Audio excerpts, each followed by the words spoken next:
soko tunahangaika tu. Ukiangalia matope, kuna matope mingi, na soko tulikuwa tunalipa ushuru, lakini serikali iko na hatujailipiwa hii soko, tunahangaishwa. Mwenye shamba anakuja anataka pesa ya soko, tunashinda sasa tuende wapi? Nimekuwa mfanyabiashara hapa zaidi ya miaka 25, na kwa hiyo miaka 25 kujawahi kuwa na soko.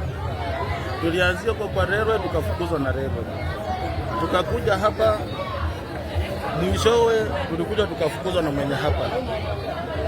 Baadaye tukalilia mwenye hapa, akatufungulia, tukaanza kutandika hapa, na mwenyewe baadaye alisema anauza hii shamba, na kaunti ikajitolea kununua, na wakasikilizana. Sisi kama wafanyabiashara hatujui walisikilizana pesa ngapi. Tunataka tusaidiwe, hii soko iwe kwa mikono ya serikali, ili sisi wafanyabiashara pia tuwe huru. Ikinyesha tunateseka zaidi, hata mnaona hii nyumba jinsi vile ilivyo, tunanyeshewa jinsi vile tulivyo. Hiyo mvua ikikuja na upepo, ndani yote vitu zinaloa, hatuna mahali pa kukalia. Tuko na changamoto zaidi kwa hii soko. Isiwe kama mahali ya labda watu kung'ang'ania na kuzozana. Hatutaki watu kuwa mashuhuri kwa sababu ya hili soko, sababu wao wanapata wanakuwa yani wanapata ushauri mkubwa, yani wanakuwa wenyeji, wanataka kujulikana, na hapa sisi tunaumia. Wenye wanaweka siasa waache kuweka siasa kwa hii shamba. Hii shamba inasaidia watu wengi, tumelelewa kwa hii shamba, sisi bado tunalelea watoto wetu kwa hii shamba. Kwa hivyo hii shamba ina faida kwa watu wengi, watu wachache wasiweke siasa kwa hii shamba.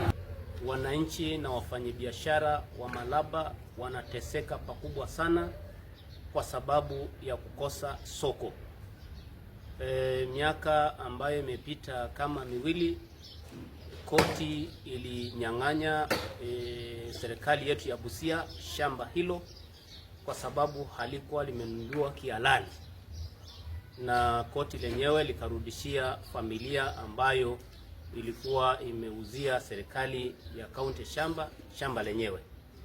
Kwa hiyo imefanya wakazi wa Malaba kukosa soko. La kushangaza ni kwamba viongozi wetu wameweka siasa ambayo inanuia kuharibu mikakati ya serikali.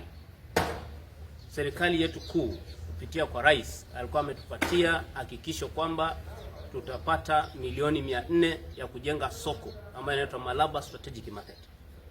Na county government yetu kupitia kwa gavana wetu alikuwa amekubali kulipa hilo shamba rejeshewe wananchi na wafanyabiashara wa Malaba.